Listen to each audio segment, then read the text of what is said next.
I think they get an unfair bad rap, and I think that people are basically just going to write them off until they actually do it. And I'm not saying that they're going to do it this year. It's still very unlikely, just as it is for pretty much every team. But I have them second right now in the country behind Houston.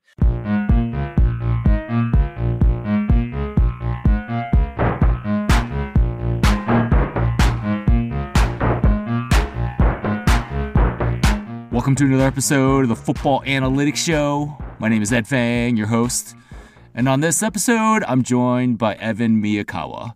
He is an up-and-coming college basketball analyst, and he runs the site evanmia.com. Among other topics, we talk about how he uses his Ph.D. in statistics to analyze both teams and players in college basketball. And then we get into breaking down the 2023 NCAA tournament. Evan tells us about the favorite and then two teams that he wouldn't be surprised if they won it all. The Football Analytics Show is brought to you by the Power Ranks Sports Betting Newsletter. This is a free service that strives to be three things. 1, valuable. 2, concise. 3, entertaining. If you sign up, you'll get my March Madness cheat sheet that makes it drop dead easy to fill out your bracket. Also, I'm not doing the Bracket Wisdom series on the podcast like I have in the past years. A lot of the freshest, newest ideas about the 2023 tournament will be going to the email newsletter. In fact, there will be a daily sequence of emails leading up to the start of the tournament on Thursday, March 16th. To get this free service, go to thepowerrank.com. That is my site for better sports betting tips and March Madness bracket advice through data and analytics. Once again, that's thepowerrank.com.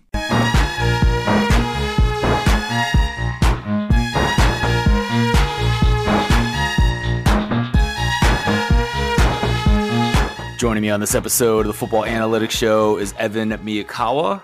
He has his Ph.D. from Baylor, and he runs the college basketball analytics site, evanmia.com. Evan, welcome to the show. Thank you, Ed. I'm really happy to be on here. It's certainly a great time of year to be talking about college basketball. Selection Sunday is just around the corner. So great timing. Really happy to be on. Thanks so much for doing it. Yeah, we have so much college basketball to talk about, and I'm really excited about that aspect. But before we get into that, Evan, I want to know a little bit more about your story. How did you get into college basketball analytics, and how did that come from PhD school? Sure. So I grew up in Indianapolis, Indiana, which is very much a mecca for all things basketball.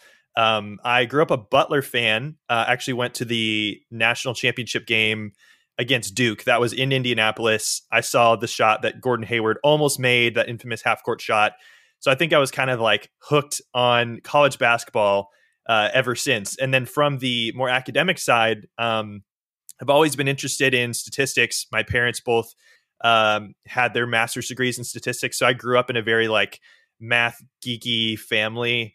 And since we also liked sports, we would often just kind of apply those types of principles to sports. So I always, was rolling dice, doing probabilities, loved March Madness brackets, all that good stuff. So I ended up doing my undergraduate in math at Taylor University. It's a small school kind of in the middle of nowhere in Indiana.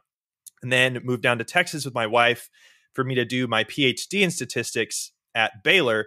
And at the time, I was just kind of like interested in sports analytics, but didn't really think that was like a field I could actually go into. This was like 2017 when I was starting this program. And there just wasn't really a lot of like familiarity with people, having their PhDs in stats and then like going into a full-time job in sports analytics. So that was like, I like told my advisors that I was interested in that. And they sort of said, yeah, that's kind of interesting, but like, I wouldn't really put all your eggs in that basket. So I didn't. And I was looking into other stuff. I was really interested in like doing a job in national security, did an internship out in DC for that. But I also started just kind of like dabbling in more of what is now my college basketball website. So like February of 2020, this was like right before COVID hit, I started just kind of like putting some statistical models together to try and figure out who the best teams were. And then I thought, oh, well, this is kind of interesting. Why don't I try and do something similar for players? That's not actually something I really see at all at the college level, is like good statistical models for evaluating like player value. So I started doing that and then turned it into a website that I just thought would be fun to have. And then it just sort of took a life on its own. So over the last couple of seasons, I've shared a lot of research on Twitter. People have started using my website. And nowadays, a lot of coaches, media members, fans alike use my site. And I'm really privileged and blessed that it's often cited amongst like in the same sentence as, kenpom.com and different places like that where people find college basketball analytics that they find really useful. And so it's sort of just taken a life on its own. I didn't necessarily predict that this would happen, but it's been absolutely fun. And yeah, that's kind of how we got to where we are. What did you do your thesis in at Baylor? I did a thesis in several different topics. It was kind of a hodgepodge of several different things, but the main emphasis was on Bayesian computing. So I did a lot of research on Bayesian computational methods, which is has a large influence on a lot of the statistics that I do at my website, and really kind of trying to leverage the power of a prior distribution and then applying that with information that you're bringing in to get the most accurate, up-to-date like prediction of what's going to happen in the future. So I did a lot of work on that. I also did some work on some network meta-analysis stuff for my thesis, and a little bit of machine learning as well through some research that I did for the Institute for Defense Analysis out in DC when I had an internship there. So it was kind of several different topics altogether. Do you feel like that was a benefit to exploring multiple topics? Because usually a thesis is like one particular project, right? Yeah. I actually really enjoyed that a lot. I certainly could have gone heavy onto one thing, done several chapters, but I was just trying to kind of get my hands dirty, if you will, with a lot of different areas of statistics. And I was interested in a lot of different things, and my advisor was cool with it. So yeah, I had like 3 different chapters that were all basically kind of their own like standalone papers. And I think the different things that I've done over the years, kind of once those finished, I felt like, each different section of that has sort of had applications in different things I've done since then, which have been really great. So I was really thankful to kind of have some variety in there. Yeah, that's really cool. I often have to remind myself not to keep applying the same algorithm to adjusting for strength of schedule that I've been doing for the last decade, even though I still find it useful and other people still find it useful. But it's good to go do some other things, right? And expand the mind a little bit. So, Evan, you started this in 2020. I feel like the college basketball stuff is kind of like your COVID baby. Oh yeah, absolutely. I wasn't really like planning on having more time to work on this, but when COVID hit, it just sort of naturally was an easy outlet for me to kind of do something constructive while I was just cooped up at home. So I think it started out with I can go a little bit into kind of the methodology. Yeah, so for sure. But yeah, Evan, go real ahead. quick, I'm just going to stop you real quick because I do want to get into the methodology. But first, I want to ask you, why college basketball? Like, I kind of thought about this when I started my company a long time ago. And Ken Pomeroy was already doing things all the way back then, and he had the preeminent site in college basketball, and that wasn't going to change, right? And so anyways, why did you decide to do college basketball? I feel like obviously there's a lot of good work done in the NBA, but not one particular site. I mean, I guess there are a bunch of different sites, but no one that like kind of really dominates the NBA like Ken does for college basketball. So take me through the thinking about why college basketball. Yeah, that's a great question. I think first of all, it's my favorite sport. So it's the one I often think about the most.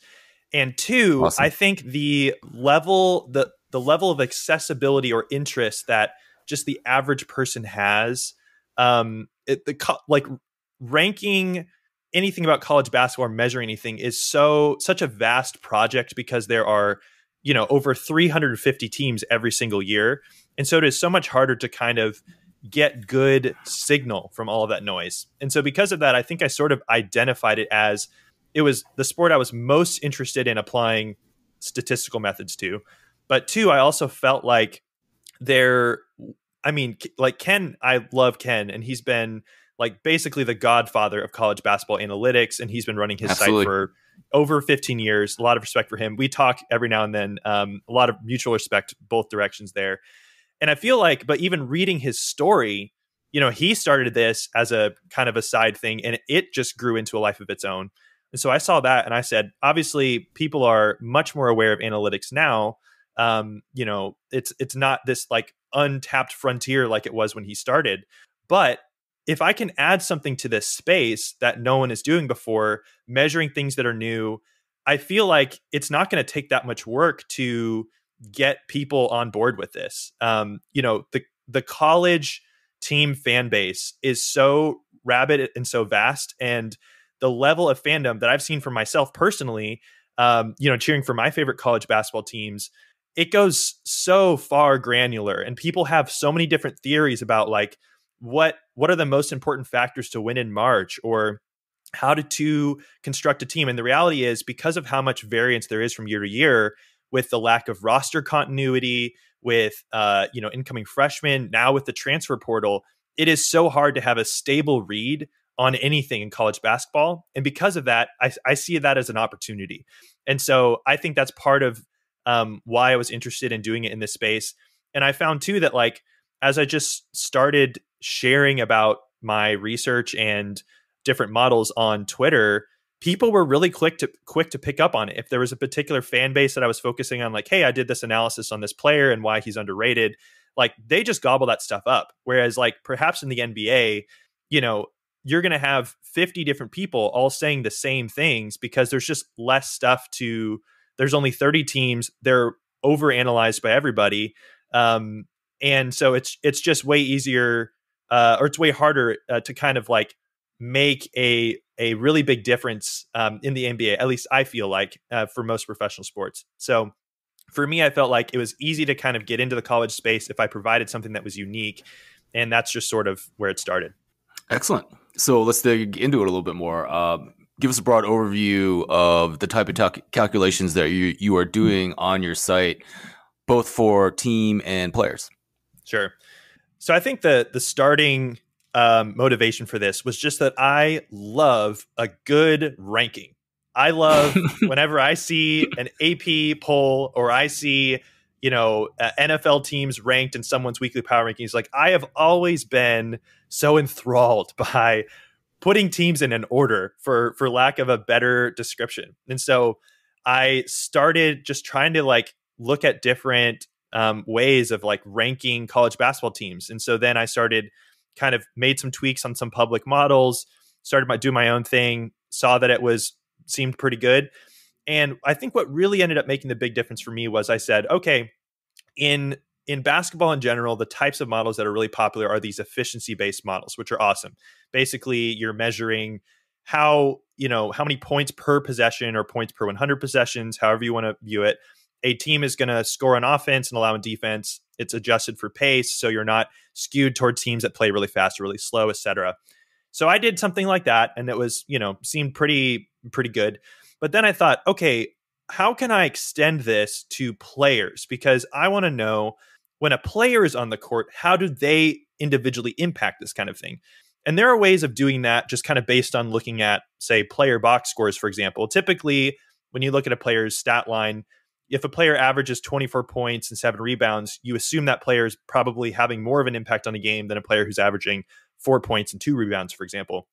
But at the end of the day, those stats on their own don't necessarily tell the full story. And so what I ended up doing was I took basically an extension of my team ratings model, which has a coefficient that represents each team's offensive and defensive, like true value on a possession, if you will.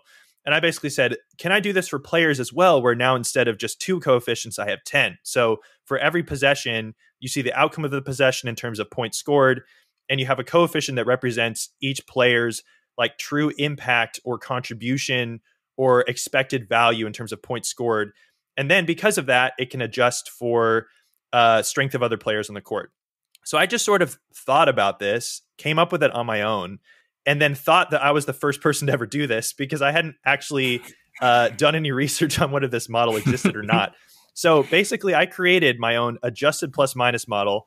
I did it differently than I've seen other places. So it's a Bayesian version, and I ended up expanding on it in ways that I'll detail in a bit that make it really unique to college basketball. But I built this and I thought, this is really cool. And it was only based on just purely the points at the end of the session. So basically it's telling you over the course of a season, regardless of, whether a player pads the stat sheet or not, is their team playing really well when they're on the floor or not? It adjusts for teammates, it adjusts for opposing players faced. And it seemed really good. So then I put that up, and then over the next year realized that, adjusted plus minus as a general class of models has been around since like the mid 2000s. But right. I'll pat myself on the back because I thought about doing that without any help. Sure. So it meant I was onto something. And then basically where I've taken it since then is I call it Bayesian performance rating. And basically there's kind of 3 levels to a player's college adjusted plus minus rating, if you will. So each coefficient for a player basically represents how many points per 100 possessions, better or worse than a D1 average player, they bring to their team or whatever team they're playing on while they're on a court for a possession. But there are several levels to this. The first is forming a historical prior for each player before a season even starts. So based on the stats that they've had in previous seasons, so that could be BPR in previous seasons, other metrics that are predictive of future player performance and impact, as well as high school recruiting info. That's our best indication, especially for freshmen, of how good a player is going to be if he hasn't played very much or at all in college. So at the beginning of the season, you'll see my player ratings page already is populated with players with ratings before they've even played at all, because it's basically this projection for how good they're going to be. And that serves as kind of a prior distribution as we gain new insight into how well they're doing in that season. The second level is a box plus minus, which is kind of my own creation, my own version of a box plus minus specifically for college. So you'll see several different box plus minus-esque models for NBA out there. And they've also been applied in 1 or 2 places that I know of to college, but the data set was still trained on like regularized adjusted plus minus data for NBA players. So mine is actually based on the last 10 to 15 years of college data, because the impact that players have in college and the way the game is played is way different. So I've created my own version that's specifically for college. And as the season's going along, we use that as well to kind of work alongside the historical prior for each player to kind of form this sort of pseudo prior that includes both historical information about each player and a good estimate of how the value that they're bringing just based on their individual box stats alone.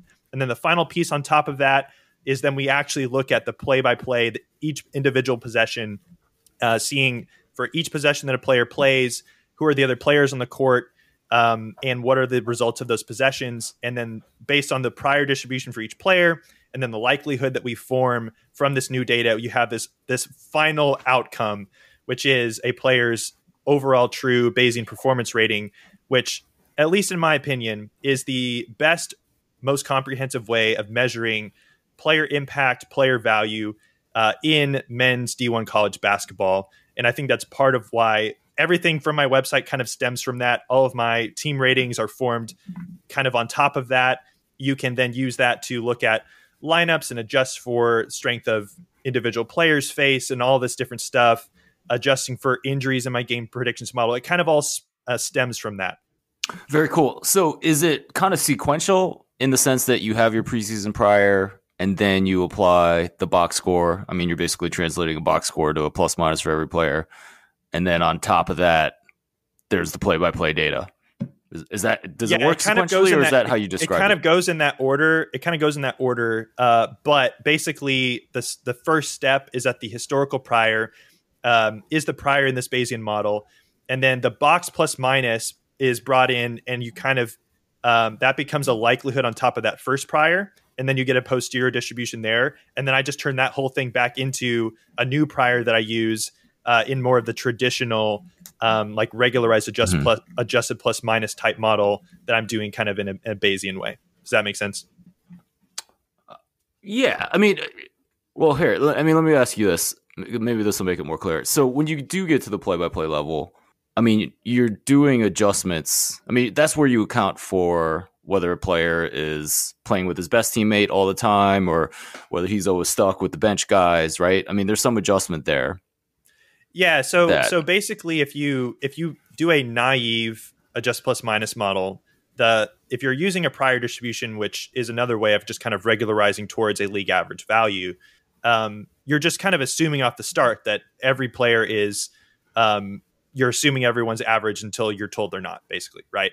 And so you can have some okay. situations where you have two players who played a lot together, and so without seeing any of their individual stats or knowing how good they were coming into the season, if they played a lot of possessions together and the team was really successful when they're on the floor, they're going to end up having a pretty similar adjusted plus minus type value or coefficient. But if we actually then look at we compare the two players, and basically player A is averaging 20 points a game. He's shooting really efficiently. He's a stat stuffer, and he was a 5-star high school prospect. And player B, who played a lot of those same minutes with that player, is scores 4 points per game, was a 3-star prospect in high school. We can then use those priors for those players to more intelligently guide where the Bayesian model ends up landing on those player coefficients. So that's basically the way that they influence them, kind of allowing the Bayesian sampling that happens to move in smarter directions for each player to settle on values that are much more likely to be true or indicative of their future performance. For sure. And what you just told me, I believe, relies on the preseason prior and then the box score. Is that correct? Correct. So when you add on, okay, so maybe let me get to my main question behind this. So I've messed with some NBA adjusted plus minus, applied some least squares to account for, how players do based on who is on and off the court with them, both on their team and the other team, right? And I guess I found it pretty noisy. So I'm trying to get at, right? Like, I mean, I think one of the really cool things about what you're doing is that you are making those adjustments for who is on the court and off the court when a particular player is playing. I guess my question is, do you find that noisy, and how does it affect that kind of third adjustment that you were telling us about? Sure. Yeah, it's definitely not perfect. And it's even harder at the defensive level. So I, in general, measuring offensive impact or value, however you want to define it, is way easier offensively just because there's so much more data to play with. A player being good on offense typically has more influence on the final outcome of a possession than a player being good on defense. Similarly, it's more easy to measure that through individual stats. Whereas like box score stats, right, typically it's a little bit harder to measure, if a player is a really good on-ball defender by like how many rebounds or steals they get, because that only tells part of the story that's going on, right? So I feel like I've done as good a job as I can, especially at the college level, of measuring that. With that being in mind, it's still definitely not perfect. I think any adjusted plus minus model is going to be flawed in some of those ways just because of the collinearity that you're going to see when you always have like 10 players on the court, and each coefficient gets the same weight in determining like the estimated points scored on that possession. So definitely some limitations there, but especially for college, where the level of data that we have is really not that much more than just play-by-play data with who's on the court and who's off the court. It's about as good as you can get for college. Yeah, no, and for sure. I mean, it's definitely something that should be done, and it's really interesting to look at your results. One thing I found particularly interesting was that Julian Phillips, the wing at Tennessee, was the highest rated defensive player in the nation. So he's a freshman, he's 6'8", and it's kind of confusing because he's considered a lottery pick in some places, but the guy has literally like the worst offensive numbers I've ever seen of someone projected in the first round of the NBA. And I've seen him play a little bit. He seems like a very long, athletic defender, and he seems kind of allergic to even taking a shot, which is not exactly what you're looking for, I think, in a first-round NBA pick. But I thought it was interesting that your numbers isolated. Well, this guy's really good on the defensive side by the metrics that you're calculating, right? So, do your eyes kind of? I don't know if you had a chance to watch him play, but do your eyes kind of confirm that? Yeah, I have watched him a little bit, and I think that the main reason why he has such a high rating, it comes a lot from that final piece of the puzzle. Just looking at how well Tennessee's defense plays with him on the court, Hmm. it's more nuanced than this. But the main stat that's telling is that their defense is over 20 points per 100 possessions better on defense when he's on the court versus off the court, Hmm. and so there is definitely a lot of randomness that can and often is in on off For data sure. like that. But that For is sure. such a huge number that there's got to be some signal there. And I Hmm. think when you look at previous winners, I've done this, I've looked at this a couple times, looking at like top vote getters for Defensive Naismith Player of the Year, and then seeing where they were ranked in defensive BPR each year. I think probably I don't remember this exactly off the top of my head, but when I was looking at this recently, I think it was of the winners in the last 7 seasons, I think 4 or 5 of them were ranked inside the top 5 or top 10 nationally in defensive BPR, which may not sound that great, but there's no other place that you're going to see it be that accurate in terms of just a statistical model for college basketball. And you see guys like, for example, Herb Jones for Alabama when he was at Right. Alabama, even before he became a NBA level defensive prospect, a spread the floor and lockdown guy. He was already putting up really high numbers in terms of defensive BPR. Like I was already aware of him as being like an amazing, impactful defensive player about a year before people actually caught on and he started getting buzz for that. And so it's been cool to see things like that be picked up by the model, even when the national storylines aren't there for a player. Yeah. Another player that shows up at the top is Jaylen Clark. I think he's a wing for UCLA. He has torn his Achilles, and UCLA has been a really good defensive team. No matter how you kind of break it down, I presume your numbers would have a pretty drastic reduction for UCLA there, or maybe not, right? Because maybe his backup is really good too.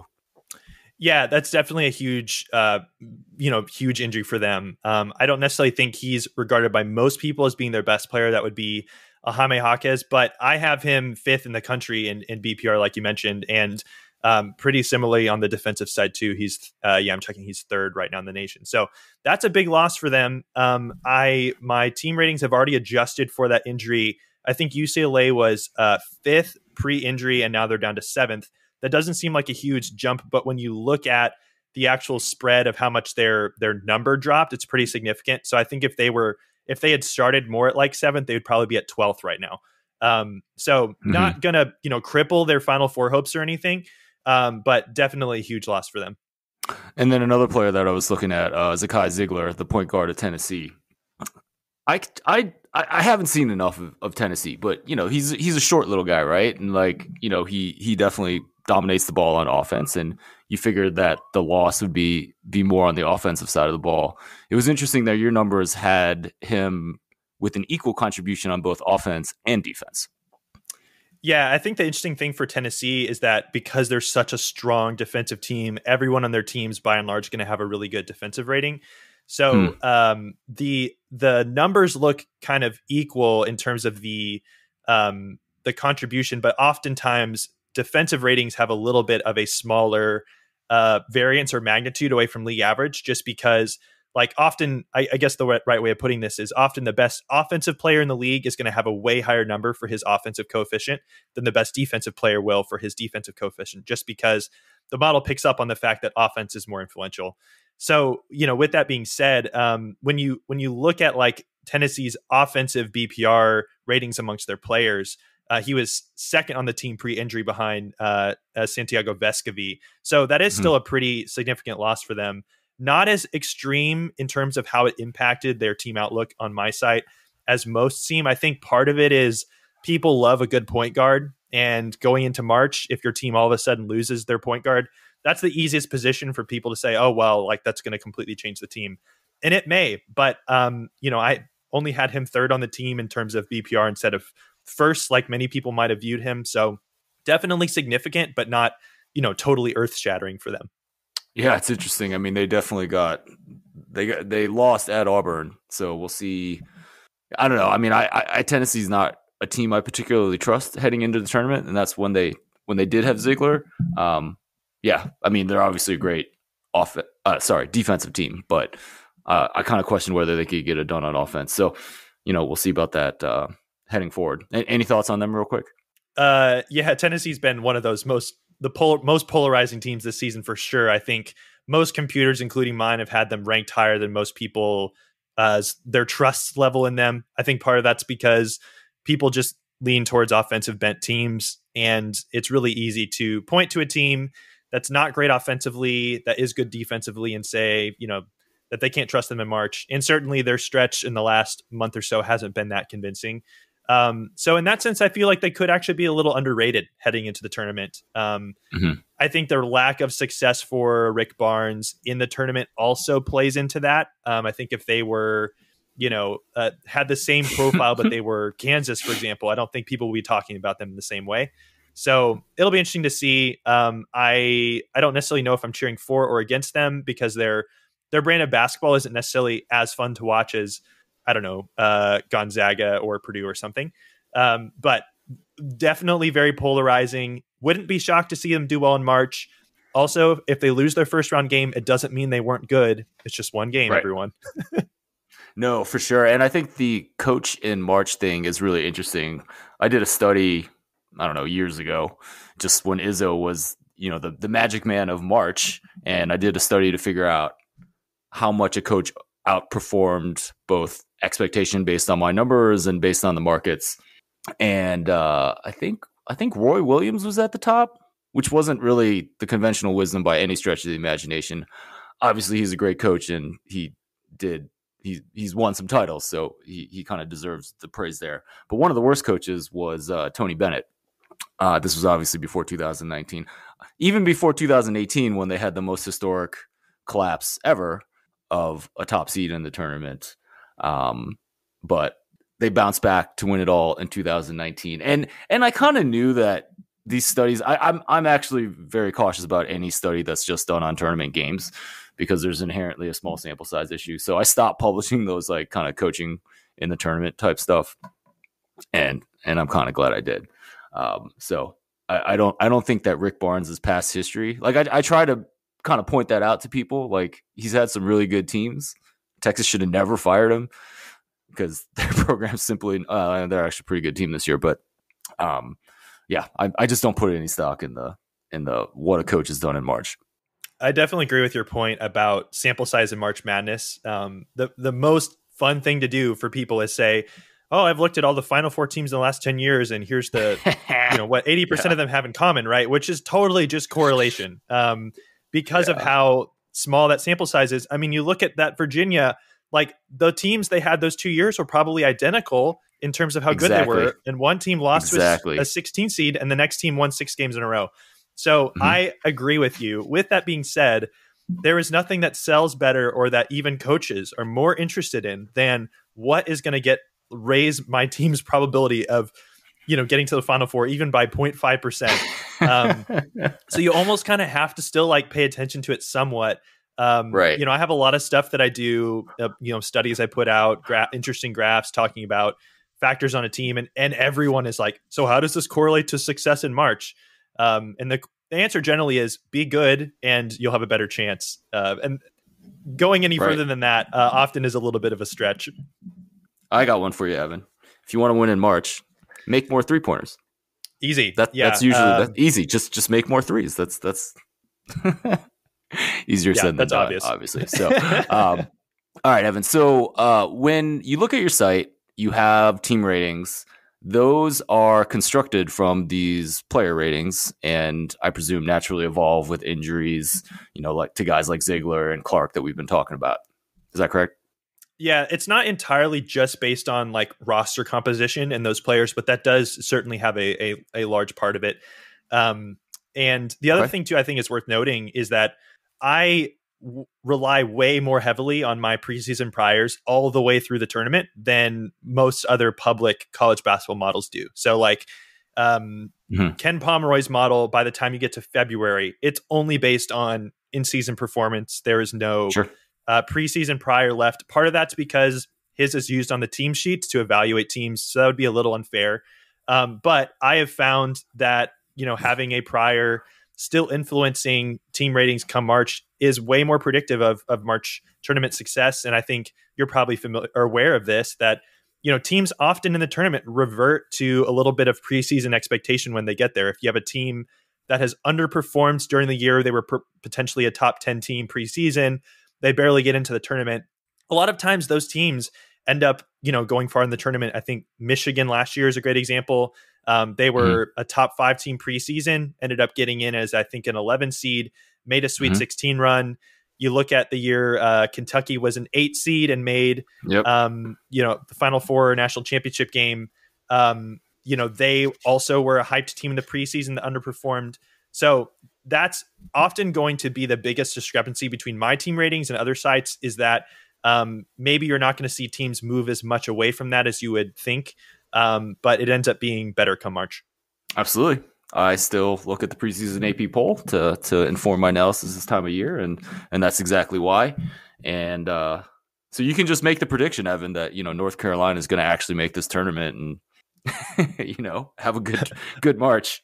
I mean, if they do make the tournament, I will say that they are a great underseeded team. I have them 21st in the country. They haven't played like the 21st best team in the country, but with all the information and what they had coming back this year, they were even a little similar last year. They weren't like a top 5 team in the preseason last year, but they were played a lot worse than their skill level last year. And then look what ended up happening. They made the national title game. So yeah, totally agree there.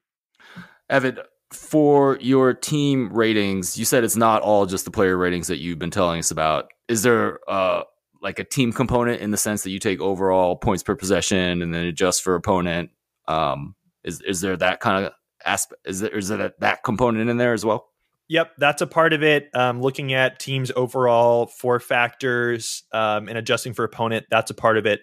You mentioned this before. I also adjust for current injuries, which is really easy with, player Bayesian performance rating is kind of a baseline for that, because you can actually really easily quantify, like, what would this team be expected to do if you just yank this player out of this lineup, or potential roster. So it updates every day with updated, using some updated injury reports. And that ends up feeding into the game predictions as well. And the game predictions are from these team ratings that are a combination of player and team level, right? Yeah, that's correct. Excellent. Is that on the free part of your site? No, it is not. It is behind a paywall, but it's only $5 a month. So, lots of people still find that to be worth it. And so I've never really, like on the topic of like, sports betting, I've never really, that's not been something that I've personally done much of, but a lot of people are interested in it. So I have spent a medium amount of time, if you will, kind of coming up with a pretty decent model that picks games, best bets against the spread, that there's a certain amount of confidence in my model that, because my game prediction is so far different from Vegas one direction or the other, that you can bet those. And that's been pretty successful over the last several years. Every offseason, I feel like I kind of revamp it in some form, add some new stuff in, make some adjustments. But that's been kind of a consistent thing. Awesome. I think that is definitely worth checking out for anyone who is betting on college basketball. How about your overall thoughts heading into the 2023 NCAA tournament? So give any overall thoughts you have and the team that should be the favorite to cut the nets down. Sure. So yeah, I think the 2 years ago when we had Baylor and Gonzaga kind of dominating the sport all year, I think that sort of has ruined people's perception of title contenders since then, because those teams were so obviously the best 2 teams. And I think the last 2 years, there's been a lot of this narrative of there's no true best team in college basketball. And I think the reality is that you always have a team that is more likely to be the best than others. And even if there is a lot of parity, you can still often find that team. And for me, that team is Houston. They're number 1 in my computer model. They're number 1 pretty much everywhere else. And I think the reason that they're not really heralded as being the dominant front runner to win this tournament is because it's just kind of a tired story at this point. very similar to, say, Gonzaga last year, playing in a conference that's not a top 5, top 6 conference. You win every game or almost every game in your league. You're not on national television as often, so people aren't really paying attention to you come March. And then when you look at a team like Gonzaga last year, who was definitely the best team in the sport going into the tournament and then only made the Sweet 16, I think people are going to write off Houston similarly. So, but I definitely think they are the strongest team. Beyond that, though, I feel like, it's a very wide open field, and I feel like we could definitely see a lot of chaos come the tournament time. So, and I also feel like there's going to be some really strong teams in the 9 to 13 seed range that could, really cause some chaos. Oh, so in the 9 to 13 range. So talking like first round upsets potentially. Yeah, first round upsets. Teams like Kentucky, for example. I think they're going to be more in the 5, 6, 7 range. But teams like that who are, or maybe you have a team like Texas A&M, or if North Carolina gets in the tournament, or even some of the strongest at-large teams like an Oral Roberts this year, which is way stronger than the 15 seed they had that made the Sweet 16 2 years ago. I feel like there's random teams like that have a lot of ingredients to beat better teams and win a game or two. Interesting. Yeah, I completely agree that Houston should be the favorite. I think my numbers agree with that. I think when I watch them play, they check a lot of boxes for me, and they even have more of a ceiling, I think, because Jarris Walker is a kind of NBA lottery pick type talent that they really haven't had in the past. Calvin Sampson, I just totally respect what the man gets his team to do on the defensive side of the ball.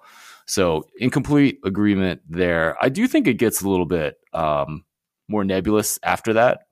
In fact, I'm not sure there's a team I really trust behind that. So, Evan, maybe another team that you think could be a surprise, maybe a team that you wouldn't be surprised if they ended up winning this tournament.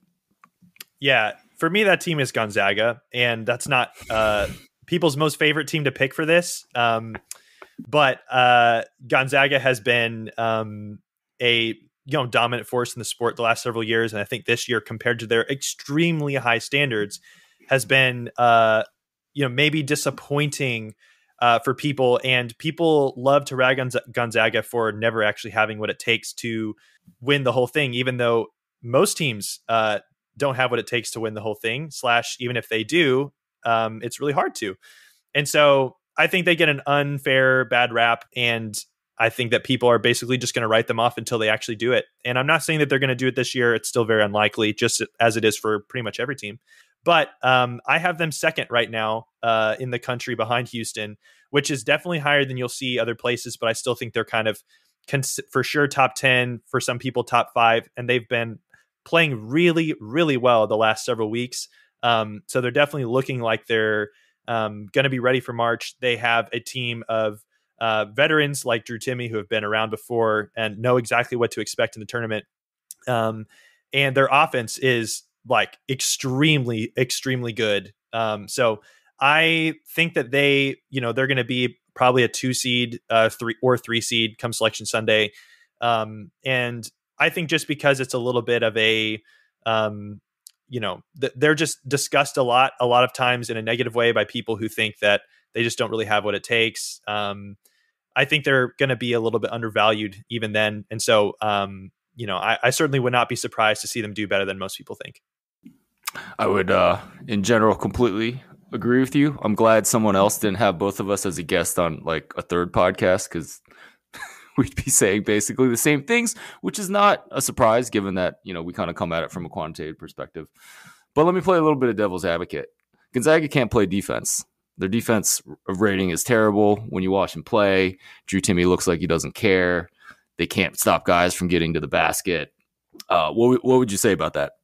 Oh, it's definitely a problem. And I think, one of these, is it correlation or causation things that people point to a lot, is that March Madness champions often are really balanced offensively and defensively. So having a top, 20 or 30 offense and defense is really important. That's definitely not where they are right now defensively. So yeah, definitely a concern there. But I think the question more is their offense just so overpowering that it may not matter? And I certainly think if they're playing well, they have the ability to put any team away. And like this team, it's not like they haven't played tough teams. They Mark Few's schedules so aggressively. And that's part of why they have more losses than we're used to seeing, because he gave them an extremely hard non-conference schedule. And they still won some of those really big games. And so when you look at that and the fact that they've played good teams, the fact that a player like Drew Timme almost seems to play better when he's more in the spotlight and up against the wall. We saw that last year, I think in their second round game in the tournament, they were losing to Memphis, and Drew Timme scored 18 points in the half. It just put the game on his shoulders against, he was guarded by Jaylen Duren, who is, a lottery pick in the NBA. Like, he has the ability to do that. And I think a lot of their pieces this year are a little bit younger and more inexperienced than people were used to seeing from this team. And so I think it took them some time when they had those hard opponents at the beginning of the season to kind of warm up into it. But you have guys like Nolan Hickman and even a guy like Ben Gregg who comes off the bench. Certainly a guy like Anton Watson. I think they're really rounding into form now, and could really take some people by surprise when the tournament starts. Yeah, you have Anton Watson as your fourth best player in your Bayesian performance rating. So I have a lot of respect for him as well, and I basically agree with everything that you just said. Evan, I want to ask you a little bit about a different team. You have Connecticut fifth in your rankings. This is a team that wasn't particularly good. Was outside the top 25 in the preseason AP poll. Looks like Danny Hurley's done a really good job. They look pretty strong on both sides of the ball. Maybe break down this team for us and why they can make a deep run. Yeah, I think the season for UConn can kind of be broken up into three chunks where, the beginning of the season, like you said, they were not supposed to be like a top 25 team. There are a lot of teams like that, by the way, this year that have way overachieved that we think are now like pretty serious teams, like Purdue is another example there. But they ended up, having an extremely good November, December, got to number one in the country, and people were all in on this team. At that time, I think I had UConn 6th or 7th in the country, not number one. And I had UConn fans coming at me being like, why isn't our team number one? And then they had a really tough period where they lost a bunch of games and people kind of lost faith in them. And I don't remember if they ended up outside the top 25 or not, but they stayed a little bit higher in mind than consensus.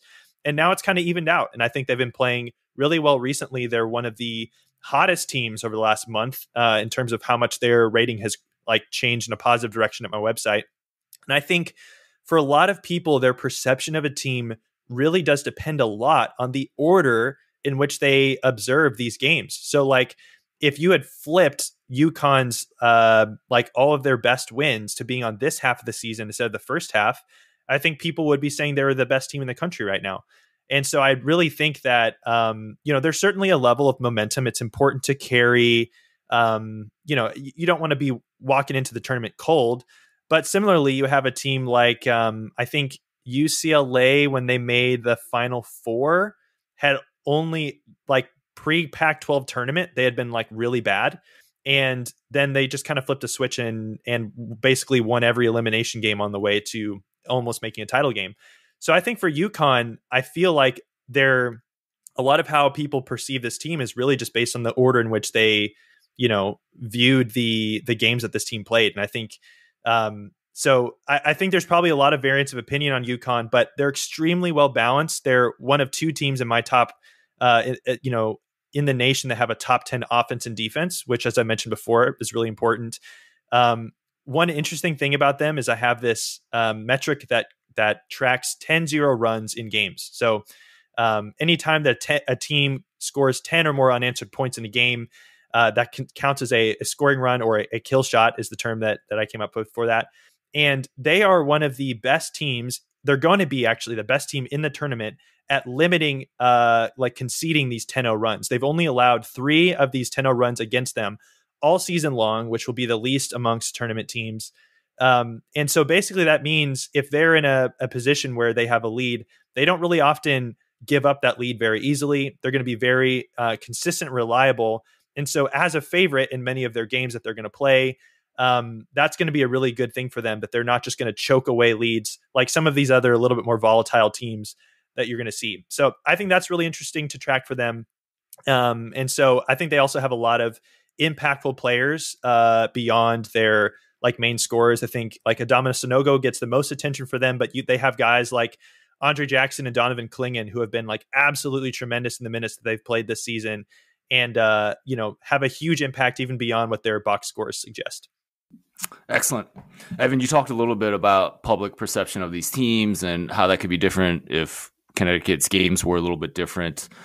Who do you think is going to be the public favorite in the sense of the team that most of the public is going to pick in their brackets? I think it would have been Alabama pre-Brandon Miller controversy. Right. And that makes it a little interesting. I'm kind of curious to see if people will still pick Alabama. I feel like they would be that trendy pick, partly because their style of basketball is so much fun. They play so fast, they shoot tons of threes, and Brandon Miller is awesome as a basketball player.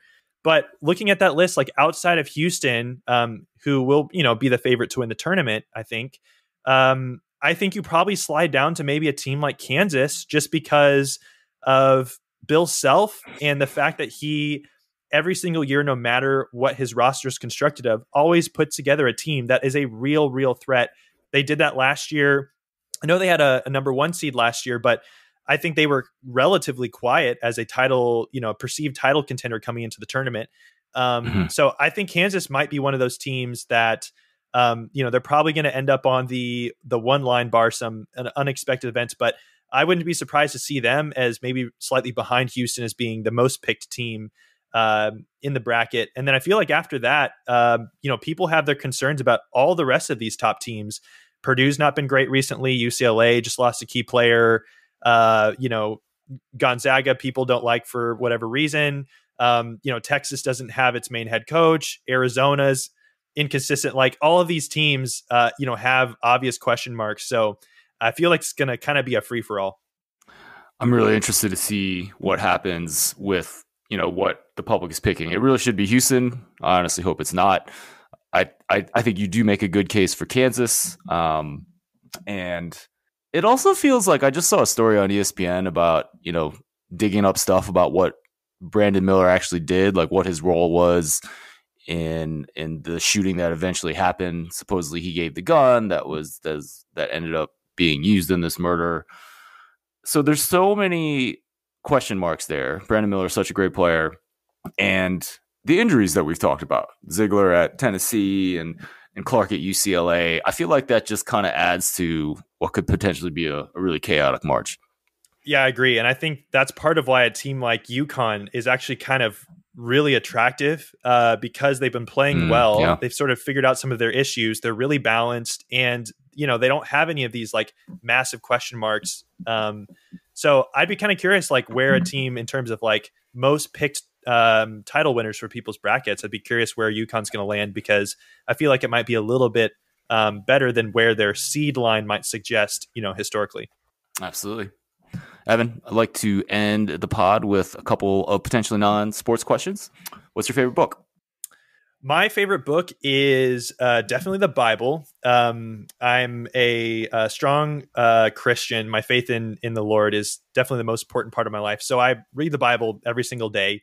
Outside of that, I'm a big sucker for some good science fiction or fantasy. I grew up a huge Star Wars fan, read lots of Star Wars fiction, love Harry Potter. That stuff's great. I think maybe one that's slightly more off the beaten path is the Inheritance Cycle, I think is what it's called, which is the series around Aragon. Really, really good fantasy series. One I've read several times and will probably just kind of do every 5 years. The Inheritance Cycle? Yeah, I think that's what it's called. The name? Yeah, that's the name of the full series. I think it was initially called just Aragon was the first book, but once there ended up being 4, I think they renamed it to I think it's Inheritance Cycle. I know Inheritance is in the name. Who wrote it? I don't actually remember. All right, I'll find out and I'll put it and I'll mention it after the. Yeah. Okay. Christopher Paolini. That's right. Yeah. The last time I read it was, 5 or 6 years ago. It's a little embarrassing to not know the author of one of my favorite series, but there you go.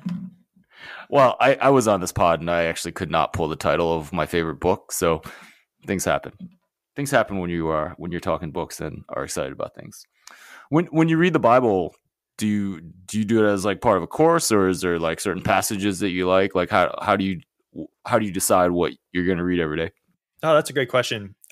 So there's a couple different ways. On my own time, just like most mornings, if not every morning, I'm typically just kind of reading through a book of the Bible that I haven't read in a long time. So right now I'm reading through the book of Mark, which is one of the Gospels about Jesus. And then I'll typically jump to something that's very different. Like I'll read Genesis, or I'll read, one of the letters from Paul in the New Testament, or I'll go read like, Isaiah or Jeremiah or something like that's just very different, trying to mix it up there. And we'll generally just kind of like read it, study it, write some notes, pray about it. And recently I've been trying to like memorize more scripture just so I can think about it more instead of just reading it and forgetting it. I also do like a Bible study through my church where we're typically working through like once a week we meet and hang out and talk about, there's typically like a book of the Bible that we're reading through as a book together, or maybe some sort of topical series. Right now we're like doing something on the topic of Sabbath. So we're studying different, like what the Bible has to say about this, age old tradition of people taking one day off a week, and kind of what that looks like in the modern world. Really interesting stuff there. So kind of all over the place. If you were to recommend, so if you knew someone who wasn't brought up with faith and didn't go to church growing up, but like, could you recommend like one part of the Bible to start at? Or just like what sample would you recommend that someone like that check out? Yeah, that's a great question. I would probably have them start certainly by reading one of the Gospels. So there's 4 different Gospels, Matthew, Mark, Luke, and John, that all are different accounts of the life of Jesus from very different perspectives. And so I think all of them are valuable. I think I would probably pick the Gospel of John as being the first starting point, because I think it does a really good job of describing not as much about like what Jesus did, but why he did it and what really kind of comprised of what he was teaching. And then how that ends up culminating in, him ultimately dying on the cross and being resurrected from the grave to, save the whole earth. So I would recommend that book, but you certainly can't go wrong a lot of places. I've had several of my friends actually who like have become Christians and wanted to read the Bible for the first time and literally have never picked it up before. And that is one of my absolute favorite things, because I so wish that I could like relive reading the Bible for the first time, because I grew up on this stuff. So, I was reading at a really young age. I don't really remember like reading a book of the Bible and not ever having like comprehended it before. So going through almost like vicariously living through someone else who does it for the first time is such a cool experience. Awesome. Evan, how about your best culinary experience? So my best culinary experience is kind of a random story, but when I was 10, I was flying to Nepal with my dad, and we ended up doing a mountain trek at Mount Everest, which that's not what the story is about, but we were on our way to Mount Everest, and we had a 6 or 7 hour layover in San Francisco. And so my dad decided that we would have enough time to leave the airport and go down to Chinatown and just get some local food. And I'd never been, that was actually my first time in California. And so we went down to Chinatown, and I think we just walked into like this hole in the wall place. And I don't even remember it that well, but I ordered some sort of like seafood soup or something. I don't even remember what was in it. I've got pictures of it, but it was such a unique experience. I was so hungry, and the food was so good, and it felt like so authentic. That for me has always been my most memorable meal. And if I could just like snap my fingers and recreate that, I don't even know where it was. I don't even exactly know what I had, but it was incredible and definitely stands out for me as my favorite meal that I've ever had. That's awesome. I presume being hungry obviously was a big part, but maybe having that experience with your dad too was a big part of it. Yeah, absolutely. Awesome. If you could have dinner with any one person, dead or alive, who would it be? I was thinking about this one. I feel like I've never had a great answer for this, but one that came to my mind as I was thinking about this question was I would love to have dinner with Brad Stevens. Brad Stevens, in many different ways, has been somewhat of a role model, I guess, partly because he was the coach of Butler when they had that big run, and I was, a huge Butler fan. So that meant a ton to me. And he's also, previously kind of like a stats guy. He worked for Eli Lilly, which is actually where my dad also worked as a statistician. So I know that he's kind of bent the same way that I am. And now his, kind of life experience moving on to the Celtics, coaching there, being more of in a, GM role, always just very interesting. I've always been fascinated by him and by his brain. So if I could, have a casual low key meal with Brad Stevens, I would definitely take that up. That's awesome. I mean, he was at the forefront of college basketball analytics, right? I think he hired Drew Cannon as one of the first full-time college basketball analytics people. Yeah, I think you're correct there. Yeah. So, I think that'd be really interesting. He seems like kind of a stoic guy. So I kind of wonder how to get the best out of Brad Stevens. If you were to have, I feel like I would definitely try and connect on things that would kind of break that initial barrier, which I feel like I might be able to do. So I have confidence for sure that I would have a good conversation there. Yeah, and you guys certainly have the Indiana background, so I think that would be a good starting point, right? For sure. Evan Miyakawa, thank you so much for joining me on this podcast during a very busy time for you. Please let everyone know where they can find you and your work on the internet. Yeah, I really appreciate it, Ed. So my website is evanmiya.com, evanmiya.com. My Twitter handle, which is the main place that I share a lot of the stuff, it's pretty active on there. It's the same at Evan Miya on Twitter. Those are the two places you can find me. Yeah, there you go. Was evanmiyakawa.com taken? Or did you just want to shorten it like Ken Pom? I did. I can't lie. I saw Ken Pomeroy shortened his name. I thought that's a recipe for success right there. I don't want people to have more of a mouthful than needed, so I'll just shorten it for the website. That's awesome. Yeah, Ken's fantastic. He's been on this podcast before, and just kind of the influence he's had, not just on college basketball, but some of the work that he's done inspired Bill Connolly to do some really interesting work in football about explosive plays that I think the betting world is still only starting to harness. I think that's pretty cool, and I was just kind of wondering that. So, Evan, thanks again for your time.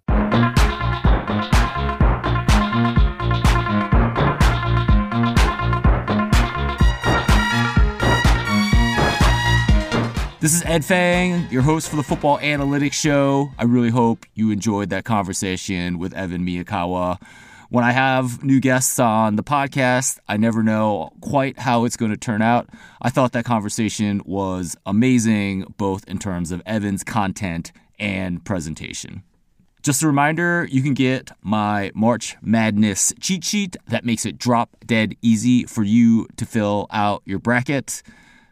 Just sign up for my free email newsletter. To do this, go to thepowerrank.com. Members of the Power Rank get access to my full bracket advice. Members also get access to my best college basketball predictions, which will be useful even after the tournament starts. And of course, you'll also have access to my best football predictions in the fall. Right now, you can use the code Contrarian to get $20 off the first year of your membership. Once again, the code is Contrarian. To learn more about becoming a member of the Power Rank, go to thepowerrank.net. That is a URL that'll take you to a place on my site where you can learn more about becoming a member of the Power Rank. Once again, that's thepowerrank.net. My name is Ed Fang. I'm honored to be the host of this podcast. Thank you so much for listening. Next week, I will have at least 2 episodes on breaking down the bracket advice, so on and so forth. Please stay tuned for that. I'll talk to you again soon.